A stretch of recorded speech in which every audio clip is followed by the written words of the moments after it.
So hygiene. Hygiene needs a home. There are a couple of ways to do this. I'm going to give you a couple of solutions on the hygiene end, and they're contradictory. I'll repeat, they're contradictory. A couple of solutions, a couple of ways to do this. What I would like to see in any hygiene room is more autonomy. Hygienists need to go ahead and merchandise. It's just virtually every hygiene practice has stuff that they got to sell out of the hygiene rooms. So you want to make sure that they're not running around to get that. It needs to be where they use it. I also want to make sure that hygiene can do their own business, whether that's scheduling, billing, taking credit card charges there. Because I will tell you right now, how many hygienists? This looks safer over here. So here's the deal. It's faster.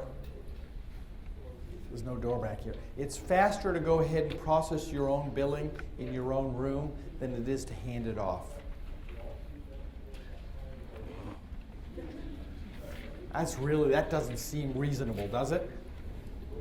It's more accurate to go ahead and do it, because if you hand it off to somebody that's on a phone, that's got two people in front of them, the odds that you get it right versus they get it right, it's your money. You're going to get it right. Yes? Are you only taking credit card payments when you do that? Okay, here's the question. I didn't even have to expend any energy for that. The question is, am I only taking credit card payments for that? Yes. Okay, that's the West Virginia discovery. That's why it's such a big deal. Because if you got to take cash, you got to give change, that's a whole different deal.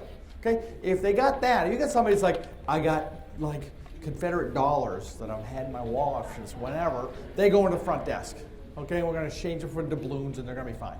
Okay, but credit card, whoosh, done. Yes, two-part question. How about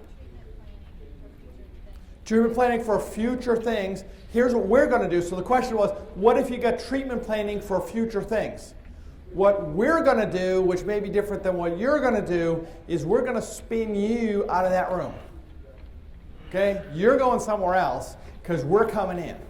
Okay? We're not dragging the patient out to the front desk to close them. They're comfortable. They're all settled into your room. They just had the hygiene. They're all happy. They just redid their makeup in the mirror that you're going to have in the sink that you got in that room. And now we can continue the conversation with them. You're going to do hygiene somewhere else. Okay? And we're going to go ahead and close whatever needs to be closed, because most of the time it's just ready for the next crown. Somebody's just going to, so we're going to go ahead. I do not want to, let me be clear, 98% of the offices here are room short. You spent too much money for rooms, and you built too few of them for what you need.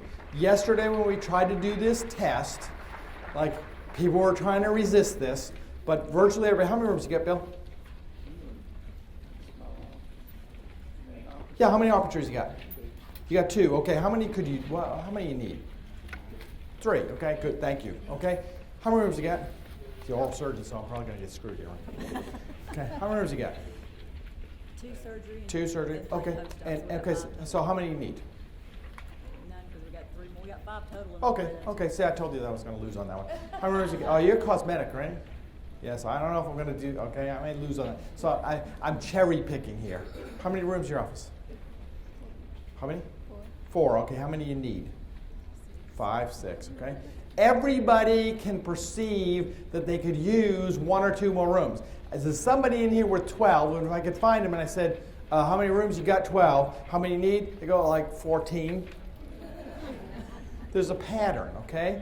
Everybody can perceive just over the horizon, okay? That's probably not the way to have a business plan. Harry, how many rooms you got?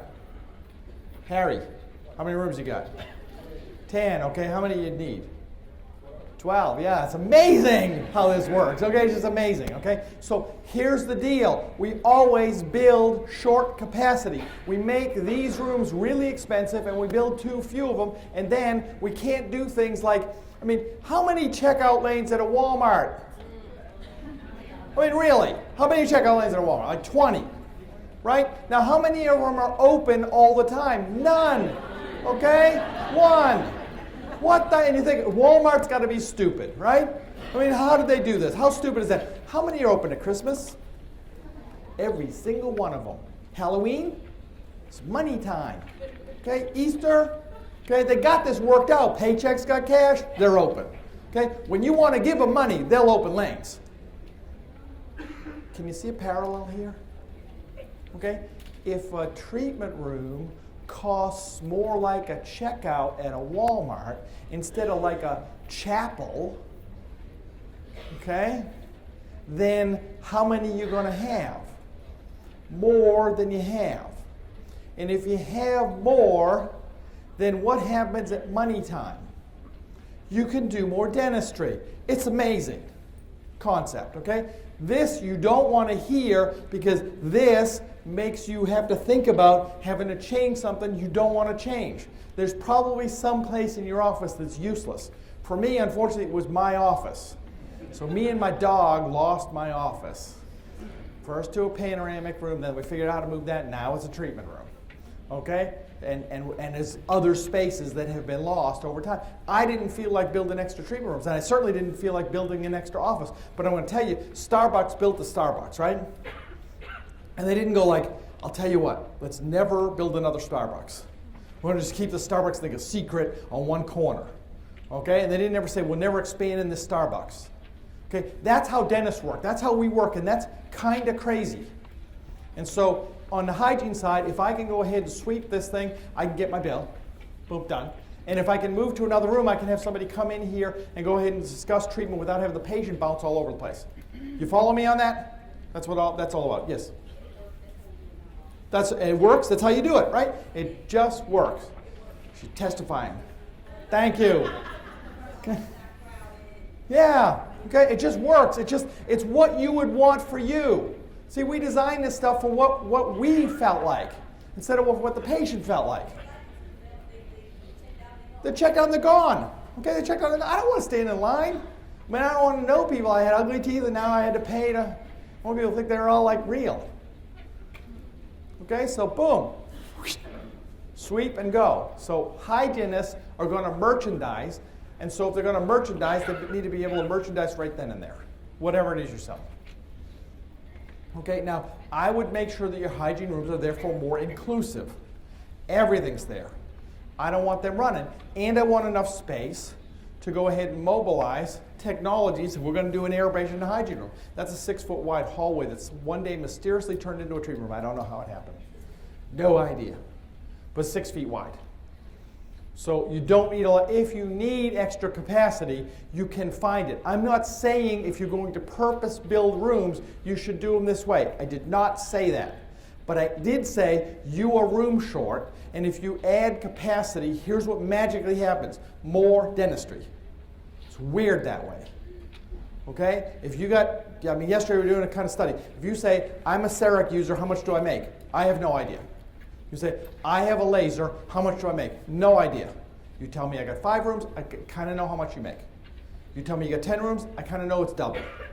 It's just amazing how that works. When you average that out across the industry, that tracks. It's one of the only things that tracks statistically in dentistry. Capacity leads to the ability to produce dentistry. Whether you do it smart or stupid, it still tracks. I'm going to use the same thinking. Okay? Because I don't know, in my area, the average hygienist is 5'2", and the average room's like 9 feet tall. So it kind of doesn't, that's bad math if you don't figure out some way around it. You could mix doctor and hygiene rooms. There's a tendency to put hygiene rooms down one end and doctor rooms down the other end. I think that's kind of a bad plan. Whether you mix them by doing room pairs or not, that's not what this is about. I don't care if you use room pairs. The reason we design room pairs on occasion is because we can get 2 rooms and 16 feet of width. Okay, and it's the only way we can do that. So if you really need rooms and you're never going to get any more space, you could do that because somewhere around 40% of a dental treatment environment or the procedures done are hygiene procedures in a typical GP practice. So you can do this. Other people, if we're building new offices and we've got plenty of space, I'm going to make universal rooms. I'm going to make inclusive rooms, but they're going to be universal so anybody can go anywhere, so I can flip people around, so I can add more same-day service. You do it this way, you'll do a little less same-day, but you get more capacity. Okay, can't talk too much more about that, but make sure that hygienists have everything they need where they are, no matter how you do it. Okay, so if you're in a universal room, you just need some way to have them be able to carry their inventory in those rooms. So that's a doctor room equipped to go ahead and merchandise and have all the hygiene supplies in it. That's just an example.